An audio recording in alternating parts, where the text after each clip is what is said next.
about fulfillment, isn't it? And I think it also depends on what support you've got at home. I mean, I'm lucky that my husband's very supportive. My mum was supportive when she was here.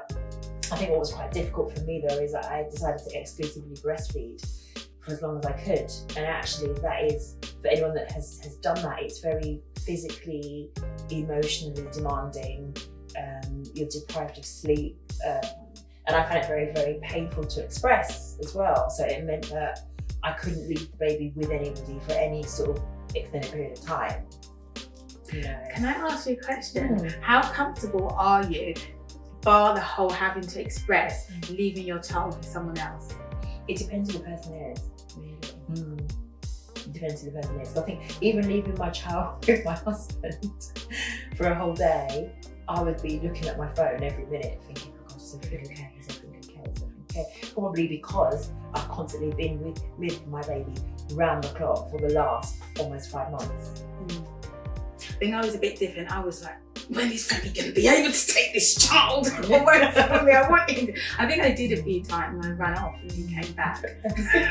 But then I didn't want to leave my kids with anybody. I didn't want to leave them with anybody. That's really bad. Not even like very, very close relatives. I just felt that no one could do it as well as I could.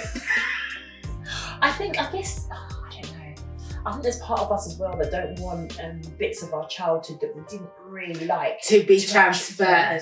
Yeah, huge thing. And I think for me, being first generation British, thinking about when I grew up and the things how I felt and stuff, I do think that there was a lot of cultural clashes growing up, and I think thankfully, I guess Micah is gonna, that's named my son, is gonna grow up in a culture that I understand.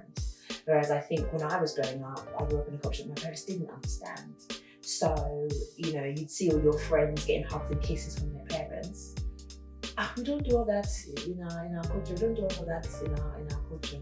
All this lovey-dovey something is rubbish. But actually, you're longing for that as a child because that's the norm where you're growing up.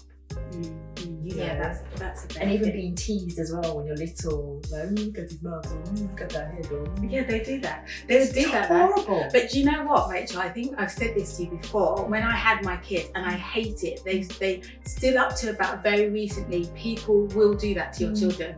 As a joke, it's funny. You know, look at you. Yeah, I hate it. Look at your head. Exactly. Look at your leg. It's so funny. People do that, and it's not just grown-ups. My cousins, if you're watching cousins, if you're watching, they're younger than me, and they do it to my kids, and they kind of want me to get involved, and I just don't. It's not funny. It isn't funny because you